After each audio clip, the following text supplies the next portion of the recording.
Welcome to our channel. Today we how to activate Shopify tax settings for correct US sales tax. Full guide step by. To activate Shopify tax settings for correct US sales tax, start by logging into your Shopify admin panel. From the admin dashboard, navigate to the settings section located at the bottom left corner. Click on Taxes and Duties to access the tax settings. In the Taxes and Duties section, you will see options to set up your tax calculations. Choose United States as your country if it's not already selected. Next, click on the Collect Sales Tax option to ensure taxes are applied to your sales. Shopify can automatically calculate sales tax for you based on the location of your customers. To configure tax regions, scroll down to the Tax Regions section.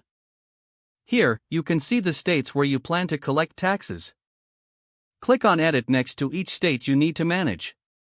Input your sales tax rate for each state where you're required to collect taxes. If you're unsure about the rates, refer to your state's Department of Revenue website for accurate information. You can also enable the option for automatically calculate tax rates if it suits your needs. As you make changes, be sure to save each update by clicking the Save button. Next, return to the main Taxes and Duties page. Ensure that the Customer Taxes section reflects the correct settings for your store. You may want to include tax in prices if you prefer showing tax-inclusive pricing to your customers. After confirming all your settings, conduct a test transaction to see if the correct tax applies. Lastly, monitor your tax settings regularly to accommodate any changes in tax laws or regulations in your selling states. If the page does not load, refresh the browser or try again in a private or incognito window. Make sure you are using the correct email address, then retype it carefully to avoid small typos. If your password is not accepted, use the reset option and create a new strong password you can remember.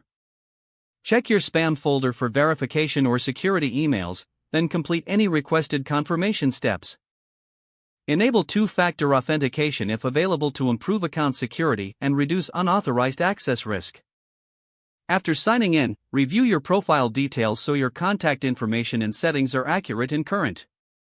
If you see an error message, note it down and try again after restarting your device and internet connection. Log out when you finish, especially on shared devices, to keep your account and payment information secure. If the page does not load, refresh the browser or try again in a private or incognito window. Don't forget to like this video and subscribe to our channel for more step-by-step tech guides.